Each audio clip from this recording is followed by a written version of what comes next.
Hello and welcome to Charities, Their Nature and Purpose. My name is David Gilchrist and I'm co-convener of Not-for-Profits UWA. This podcast is a replication of a public lecture I gave at UWA Business School on the 27th of June 2019. The lecture had the same title. The lecture was also part of the Morgan Stanley UWA Business School Not-for-Profit Events series, and we'd like to take this opportunity to thank Morgan Stanley for their ongoing support in delivering events to the not-for-profit sector that we think are absolutely critical for the future of the sector. We'd also like to identify, acknowledge and thank the West Australian Council of Social Service, WACOS. WACOS has been a big ongoing supporter of the UWA work into not-for-profits and charities. We're very pleased to be able to team up with WACOS once again to deliver this particular lecture. So, charities, their nature and purpose.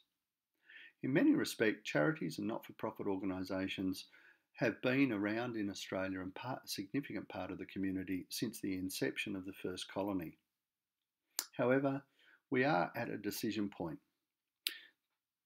Current government policy, current funding arrangements, and generally the current commentary leads us to think that perhaps it's even time to ask whether or not we want these kinds of organisations. Why do I say that? I think a number of things lead me to be asking this particular question. Firstly, quasi-market economics is an enduring element of our public policy environment. Our myth of power of markets and our expectation that market arrangements will somehow deliver resources that are going to support some of the most vulnerable people in our community is really quite amazing. And I think that at the end of the day, a lot of organisations and a lot of public policy people are reacting to quasi-market economics in a way that's not necessarily going to mean that charities and not-for-profits are going to be sustainable going forward. I'll return to this point shortly. We also have inconsistent economic narratives. We often talk about the charitable and not-for-profit sector and the services that they provide as fiscal sinks for state, territory and the Commonwealth governments. We think that we need to reduce the amount of money that we're paying, and we're always concerned about the impact on the public purse for these organisations. That impact is of course important and it can be substantial. It's something that we shouldn't leave or not think about. But at the end of the day too, I think it's really important to recognise that charities and not-for-profit organisations are great employers and great economic drivers, and we need to be more consistent in our economic narratives around the opportunities that exist in this particular sector. We also need to think about, from a policy perspective, how we currently focus on the microeconomic view. This goes hand in hand with the inconsistent economic narratives that I've just been talking about, but where we think about individual organisations and think in terms of prices rather than thinking about the institution of not-for-profits and charity, particularly in relation to human services, and the broader impacts on all of those organisations. To be sure, there's always a spectrum of organisations from good to bad. It doesn't matter what sector you're involved in. And to be sure, some organisations won't provide services very well, perhaps not efficiently, perhaps not effectively. But the vast majority of organisations are efficient and effective, but more importantly, we need to take a policy framing view or focus on the macroeconomic use of this sector and how we can be more efficient and how we can drive that sector more effectively. We often think about the not-for-profit sector as in terms of its commercial, equating it with commercial entities. And I think this is also a very poor idea. What we really need to do is decide whether or not-for-profits and charitable organisations are fit for purpose for what they actually do, not whether they're replicating or similar to other organisations that actually do vastly different things within our community. We also see an increase in advocacy restrictions, whether through government activity or through self-restriction or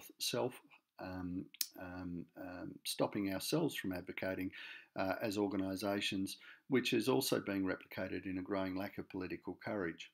At the end of the day, charities and not-for-profit organisations have a responsibility for advocating for systems and advocating for individuals. And this is a really important outcome if that advocating is restricted. There's an inability of governments and the sectors to work together. There's a distinct lack of trust, and a lot of policy is focused around that lack of trust. I guess at the end of the day too, it's really important to acknowledge that when we talk about charities and not-for-profit organisations, when we talk about being at a decision point or whether we want these organisations or not, we also have to recognise that the public sector has had a history of not investing sufficiently in its own capacity to be able to deal with charities and not-for-profit organisations. Indeed, there is a lack of investment in the public sector to drive policy implementation, and this impacts the ability of charities and not-for-profits to do the work they do. In terms of inconsistent economic narratives, I think there's a number of things that we need to consider. As you can see in this bubble, in 2017, mining turned over about $217 billion Australian. The charities alone, so just the charities sector, turned over $146 billion in the same year. This information on charities is from the latest ACNC Australian Charities report for 2017. When we think about employment, so the economic narrative being much more consistent, then in 2017 the mining sector had about 240,000 employees, so almost 250,000. On the other hand, charities returned ACNC data to say that they had about 1.25 million employees. And therefore, if we're thinking about being consistent in our economic narratives, it's very easy to see that it's important for public sector financial policy and economic policy to use the not-for-profit charitable sector to drive the Australian economy. The same way as it's important for the mining and other sectors to do that. But 1.26 million employees is a very significant proportion of the employees that are employed in Australian industry. Some of the other things to be aware of as well in relation to that economic narrative, less than half of the income of these organisations come from government. In other words, they raise or trade to generate the income that they use for the services that they provide. And as I've said before, a lot of those services are often to some of Australia's most vulnerable people. Only 6.7% of that income comes from donations, and these organisations also deploy about 3.3 million volunteers in 2017. So again, in terms of economic driving, this is a sector that we should really be watching and creating policy to be able to leverage for economic consistency going forward. In terms of their nature though, so to return to the title of this particular lecture, Charities, Their Nature and Purpose, of course I could come back to things like the Statute of Elizabeth, the Australian Charities Act, or we could talk about the tax legislation and regulations, and we can also talk about the associations legislation. These are all things that probably most people listening to this podcast have heard of or considered, even if they perhaps don't know the nuances of all of the elements that impact charities and not-for-profits in this legislative framework. For my money though, I really want to sidestep these kinds of elements and start talking about taking an institutional perspective. So a perspective on the entire institution of the charitable and not-for-profit sector rather than the individual organisations or the legalistic challenges that might come out of some of these statutes and arrangements. An institutional perspective is very important because it ascribes value to the whole system. It allows us to look at a systemic level of policy and practice rather than individual organisations. It recognises that the sector is a national asset, one that's not easily replaceable. It's a national infrastructure, and it has intellectual property and significant experience, all of which it brings to bear in delivering services that we all value in our community. Indeed, this is an institution that's irreplaceable. Now, I must say that I'm not here to be an apologist for individual charity and not-for-profit organisations, and I certainly don't suggest that charities and not-for-profits that are inefficient and ineffective should automatically survive just because of the nature of their organisations. But we can't take an individual view. We've got to take an institutional view of this entire sector to ensure that we're not destroying the system that we have. It is irreplaceable. Indeed, the sector is an important part of the whole. What of mission? And we often talk about mission in these kinds of organisations and in relation to this discussion.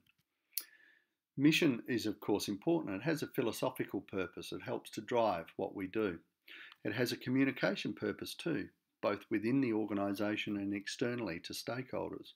But the thing about mission is, everyone actually has one. Even BHP has a mission.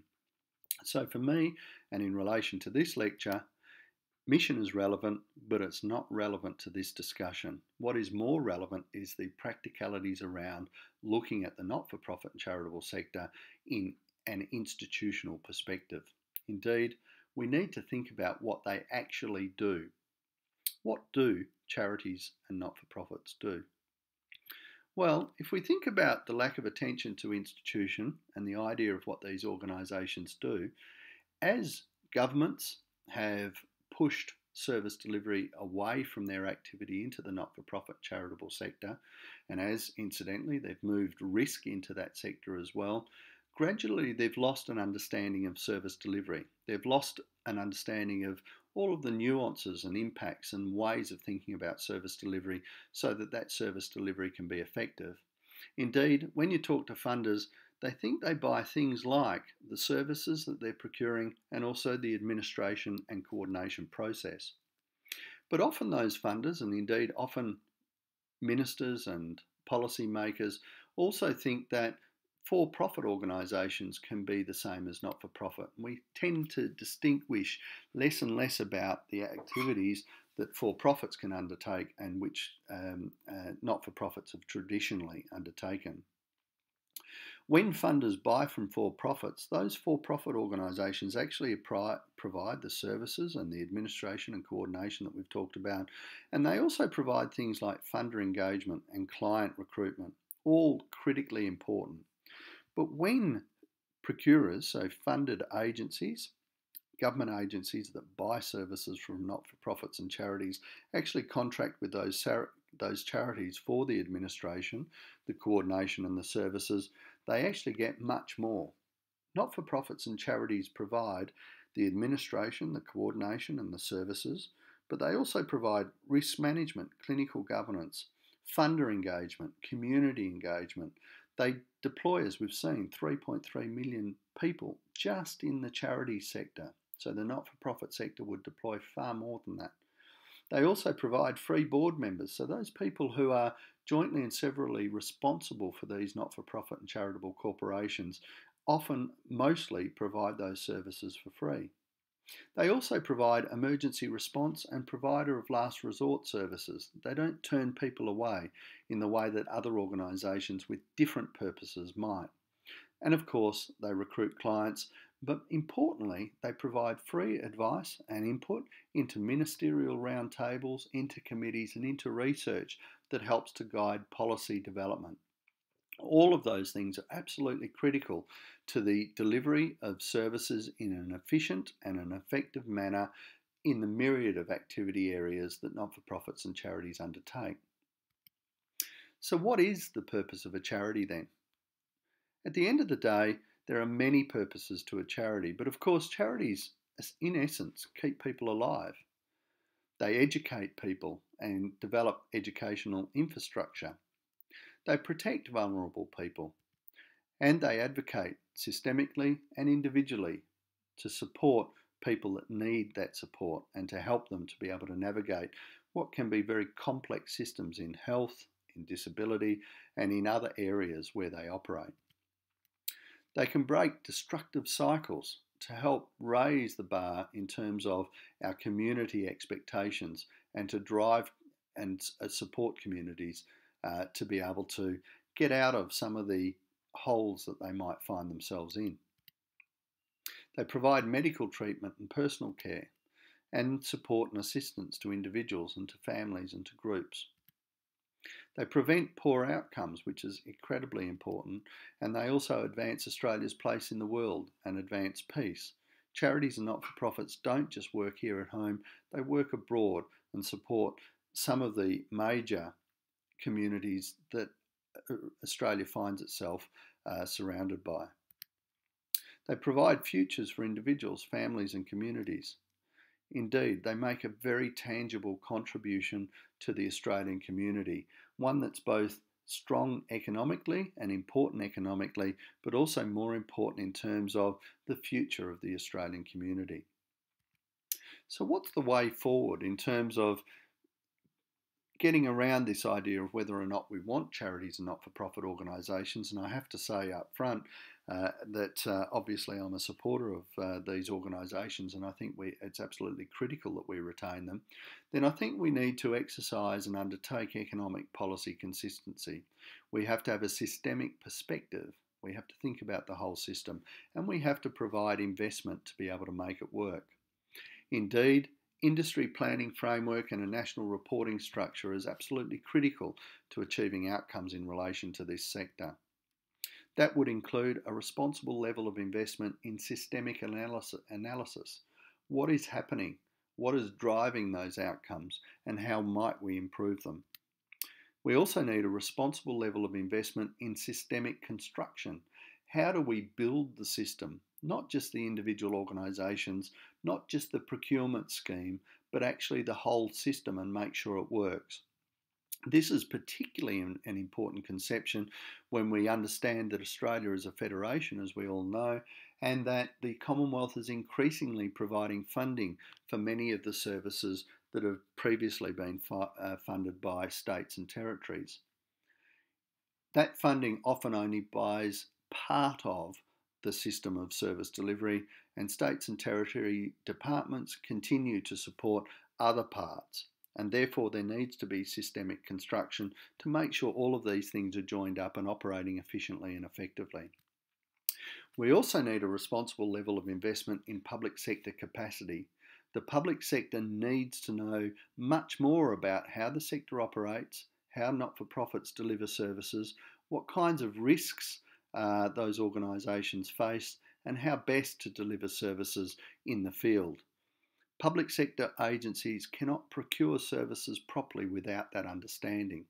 And indeed, they also need to invest in order to raise the bar for public sector personnel who are involved in the procurement process so that they understand things like outcomes reporting much better. There needs to be a genuine partnership structure between governments and the not-for-profit charitable sectors. Such a structure would include things like an executive capacity, that is, that the partnership can actually make determinations and act on those determinations. It would include funding which would support that sector, and it would also provide public transparency so we all knew how it operated. At the end of the day, charities and not-for-profit organisations are absolutely critical to the ongoing building of the Australian community. And I hope some of the comments, some of the suggestions and some of the ideas that have been raised in this lecture strike a chord with you. I'd be delighted to hear from you, to answer questions or to take your comments in relation to some of the content here.